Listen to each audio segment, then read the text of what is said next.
بسم الله الحمد لله والصلاة والسلام على رسول الله. السلام عليكم ورحمة الله وبركاته. سلامك قدال ولا ليال ما أنت وحنورتي نقوي مذي إن إنتكجا وربحيو حالة الدلكة كدب دولانك قاوناء إسرائيل ولا ليال تاريخ اسمها دولة مدينة كسب الله بتكون سجال بقول لحدا كي وحي موجينيسا إن نهاي ضل أي دولة دمدي سداء يرتهي لحدا إيشان سنة جرأة لحدا إيشان تاسانو وحان سومرني حالة كلا الدول أو أيسان نو سامحين إن دولة دمدي نسبو حدا هانا قادو كواسو أي كمديهين حكم كي ريت كأها سقال كي سنة حرية دكدبيسي كي ملتري أها كوي اللباتان كسنو اسكو دايادي انقلاب دور مر لاسكو داي dagaaladii hubaysnaa ee lagu riday xukunkii militariga ahaa jabhadihii iyo hogaamiye kooxeedyadii xilligii dagaalada sokeeye faragelintii shisheeye iyo kuwa argagixisada ee aan la tacaalayno ilaa iyo maanta dadka Soomaaliyeed duruufahaas adag waxay uga soo gudbeen adkaysi dulqaad wada hadal iyo dib u heshiisiin waana mid keentay inaan hirgelino nidaamka federaalka dibna u dhigano waxyaabo badan oo aan ku talaabsan lahayn duruufo mar walba jiray awgood tan iyo intii talada dalka la ii doortay mudaxileedkii hore iyo mid kaanba waxaan qaadanay siyaasadda ah in qadiyada gooni goosadka waqooyiga aan ku wajahno wada hadal dadka Soomaaliyeed ee tabashada qabana aan uga garaawno wixii loogu geystay magaca dawladnimada xilligii ciidamadu ay ka talinayeen dalka aan dadka Soomaaliyeed meel kasta oo ay joogaan kula dardaarmaya waxaan naga reeban walaalayaal inaan ku hadaaqno hadallada xanafta leh ee soo nooleynaya xusuusta murugada leh أنا صامرتي نسيب درو معمولدي إسحق حجي الصومالي لان نلا مجرن أما واي قرتنا وكودي روايين إن حلكو نججرو دنك ولا هذا الك لقو جارو مدنمو وحين قادين ودوين سيكلا فوقينية دتك الدجاجة دا وذا الدجن أما دتك الصوماليات guud ahaantii xiriiro badan oo aan la sameynay madaxdii kala duwaneyd ee kala dambeysay waxaan kor iyo hoos ugu sheegnay in cidda wax kala dhaxeeyaan ay yihiin dadka Soomaaliyeed iyo dawladooda jidkuna yahay wada hadal oo kali ah dagaaladii Sool ee 2023 waxay astaan u ahaayeen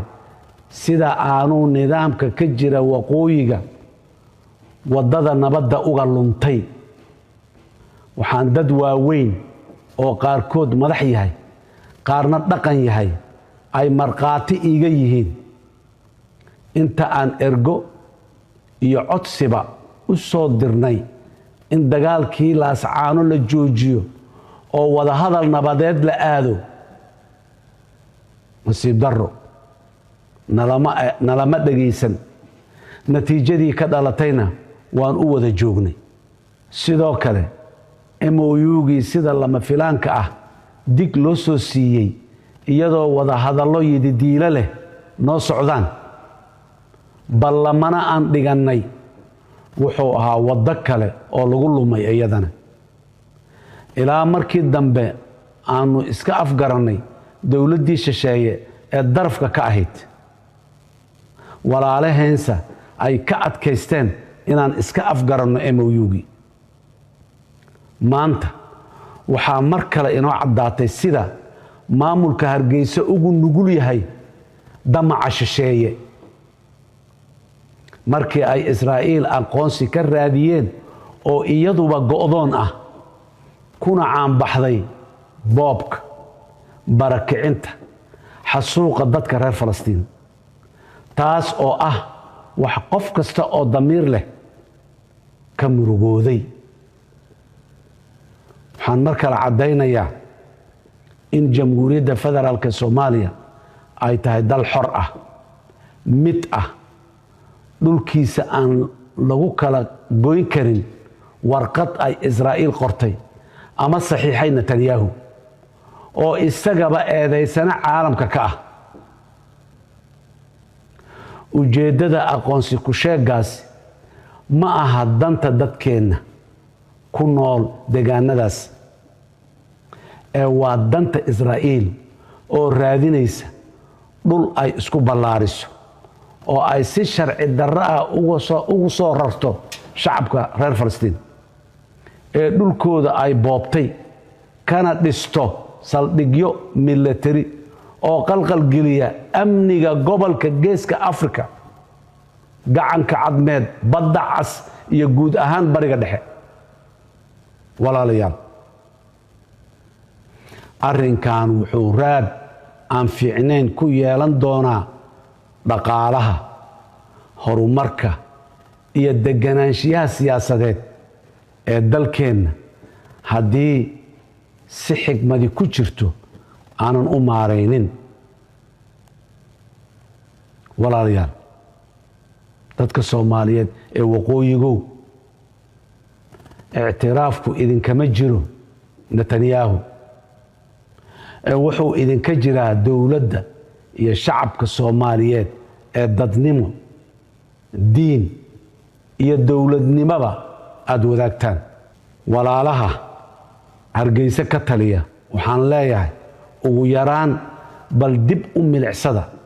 wadada la maro hadiiba dal kala go'ayo. South Sudan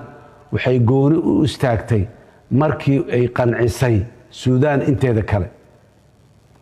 Eritrea sidoo kale markii ay isla garteen Ethiopia inay kala baxaan ayay gooni u istaagtay kala baxeen. East Timor sidoo kale markii ay Indonesia isla garteen in ay kala baxaan ayay kala baxeen. dhammaan kala baxaasi wuxuu ku yimiday heshiis siyaasadeed oo qaarkood lagu gaari waayay dagaallo 10 sano socday, laakiin lagu gaaray heshiiskii siyaasadeed. dhinaca kale waxaa cad haddii dalkii asalka ahaa the mother country uusan ku qancin in la kala baxo oo heshiis siyaasadeed oo lagu wada qanacsan yahay lagu kala baxo, in ictiraaf la hela aanay suurtagal ahayn. sida Taiwanba ay Shiinaha ugu qanci weyday in la kala baxo, gobolka Catalonia ee Spain ku yaalo oo ugu qanci waayay Spain in la kala baxo. sidaas daraadeed haddaanan heshiis siyaasadeed la helin oo lagu kala gurto lagu kala baxo, kala go iyo ictiraaf iyo dowlado isbarbariyaan midna suurtagal ma aha. walaalayaal, bal kala baxa intaan u kaadin aan xoog gelino muddo kooban, bal inaan midowno haddii aan liiraa oo aan hubo inaan midoobi karno. dowladda federaalka ana ay u fududahay wax kasta inay hurto oo ay u hurto in midnimo la helo, haddii ay tahay garaawshiyo, haddii ay tahay xaq dhiibid, haddii ay tahay xukun baahin, haddii ay tahay walaalo midoobay oo xoog midaysan hela, diyaar ayaan u nahay. waxaan diyaar u nahay wada hadal dhab ah iyo isu gardhigasho ayaa lagu xallin karaa wax walboo jira. annaguna dhankeenna taas ayaan diyaar u nahay. sidoo kale shacabka goboladaas ku nool waxaan u sheegayaa, waxaa la doonayaa in deegaanadiina laga dhigo saldhigyo looga duulo dalal kale, lagana huriyo colaado iyo dagaallo aydan idinku qayb ka ahayn, danna aanay idinkugu jirin. walaal, bal fakar, Israa'iil daris maahin, dana dhaqaale nagama dhaxeeyaan, dhaqan nagama dhaxeeyo, diin iyo hab nololeed nagama dhaxeeyo, weligeena nama dhaxmarin. waa maxay sababta ay ula soo booday ixtiraaf beenaadka maanta ay dadka ku dheer la xawsanayso xaggay jirto 34 sano ee la soo dhaafay walaalayaal walaalka Soomaaliyeed ee waqooyiga ku noolow yaan lagu seexin in lagu yiraa danaha Israa'iil ee la sheegayo waxba kama jiraan waa dhab laakiin ogow maanta ayaad fursad aad ku diido haysataa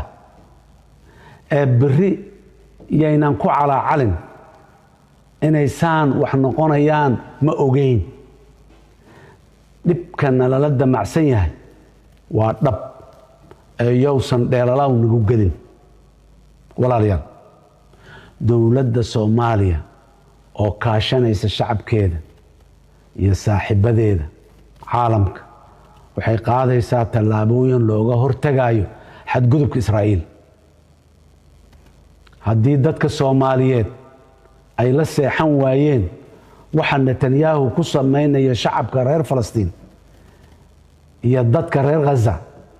ma filayo in shacabka Hargeysa ay aqbalayaan in looga alalaaso dalkeena taliskaas ku caanbaxay xasuuqa shacabka masaakiinta ah bari inuu annaga xasuuqana wax diidaya ma jiraan waxaan ku celinayaa oo aan cadeynayaa inaan ka garaabayno horeyna uga garaawnay dhibkii shacabkeena ka soo gaaray